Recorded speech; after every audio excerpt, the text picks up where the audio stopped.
పేదవాడికి పట్టెడు అన్నం పెట్టాలి, పేదవాడి కడుపు నింపాలి, పేదవాడి కళ్ళల్లో ఆనందం చూడాలి అని ఆనాడు 2 రూపాయలకే కిలో బియ్యం పథకాన్ని ప్రవేశపెట్టి ప్రతి పేదవాడికి తెల్లన్నం తినే అవకాశం ఆనాడు పెద్దలు తారక రామారావు గారు అవకాశం ఇచ్చారు.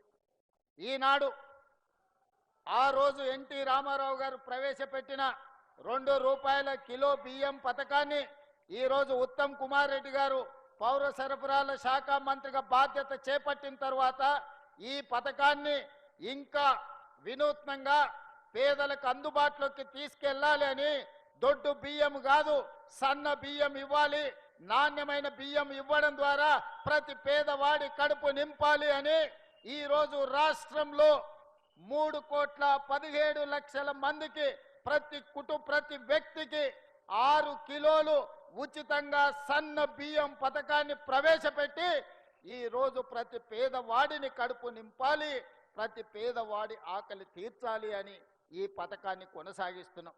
గత ప్రభుత్వంలో మీకు తెలుసు రేషన్ కార్డు రావాలి అనంటే ఉన్నోళ్ళు ఎవరన్నా చనిపోవాలి అనే పరిస్థితి ఉండే. కానీ మన ప్రభుత్వం వచ్చిన తర్వాత ప్రజా పాలనలో లక్షలాది రేషన్ కార్డులు పేదవాళ్ళకు అందించి ఆ రేషన్ కార్డులు ఇచ్చిన ప్రతి వాళ్లకు సన్న బియ్యం పేదవాళ్లకు తీసుకొచ్చి ఇచ్చి పేదవాడి కడుపు నింపే ప్రయత్నం మన ప్రభుత్వం చేస్తున్నది.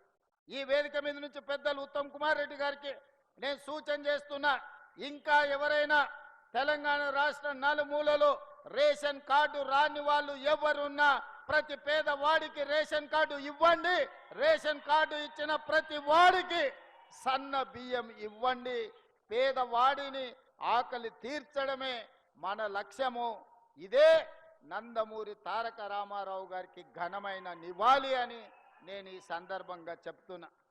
Subscribe us and press the bell icon for more interesting updates.